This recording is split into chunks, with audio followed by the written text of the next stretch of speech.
ಬೆಂಗಳೂರಿಗರು ಸ್ವಲ್ಪ ನೀರನ್ನ ಹಿತಮಿತವಾಗಿ ಬಳಕೆ ಮಾಡೋದು ಸೂಕ್ತ ಅಂತ ಕಾಣಿಸುತ್ತೆ. ಯಾಕಂದ್ರೆ ಮುಂದಿನ ದಿನಗಳಲ್ಲಿ ಬೆಂಗಳೂರಿನಲ್ಲೂ ಕೂಡ ವಾಟರ್ ಪ್ರಾಬ್ಲಮ್ ಉದ್ಭವ ಆಗುವಂತಹ ಸರ್ವ ಸಾಧ್ಯತೆಗಳು ಗೋಚರವಾಗ್ತಾ ಇದೆ. ಬೆಂಗಳೂರಿನ 65 ವಾರ್ಡ್ಗಳಲ್ಲಿ ನೀರಿನ ಕೊರತೆ ಈಗಾಗಲೇ ಆರಂಭಗೊಂಡಿದ್ದು, ಜಿಬಿಎ ಆಯುಕ್ತ ಮಹೇಶ್ವರ್ ರಾವ್ ಅವರು ಈ ಕುರಿತಾಗಿ ಮಾಹಿತಿಯನ್ನ ಹಂಚಿಕೊಂಡ್ರು.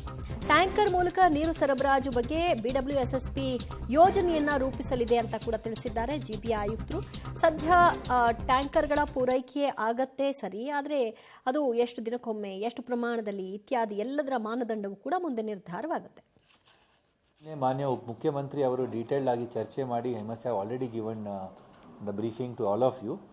ಆದರೂ ಸಹ water supply board has identified that there are 15,500 borewells. Most of them are in good shape. ಒಂದು 65 ವಾರ್ಡ್ನಲ್ಲಿ ಏನಾದರೂ ಹೆಚ್ಚು ಕಡಿಮೆ ನೀರು ಫಾಲ್ ಆಗಲಿಕ್ಕೆ ಚಾನ್ಸಸ್ ಇವೆ. ಬಾಕಿ ಎಲ್ಲ ವಾರ್ಡ್ಸ್ನಲ್ಲಿ ಸಮಸ್ಯೆನೇ ಇಲ್ಲ. They have sufficient availability of storage water in all the reservoirs. ಅದಕ್ಕೆ ಕುಡಿಯೋ ನೀರು ಕೊಡಲಿಕ್ಕೆ ಅಷ್ಟು ಸಮಸ್ಯೆ ಇಲ್ಲ. Around 100 they have sufficient amount of tankers. ಬೇಕಾದರೆ ಅವಶ್ಯಕತೆ ಇದ್ದರೆ ಅವರು ಟ್ಯಾಂಕರ್ಸ್ ಹೈಯರ್ ಮಾಡಿ ಸಹ ವ್ಯವಸ್ಥೆ ಮಾಡ್ಕೊಳ್ತಾರೆ.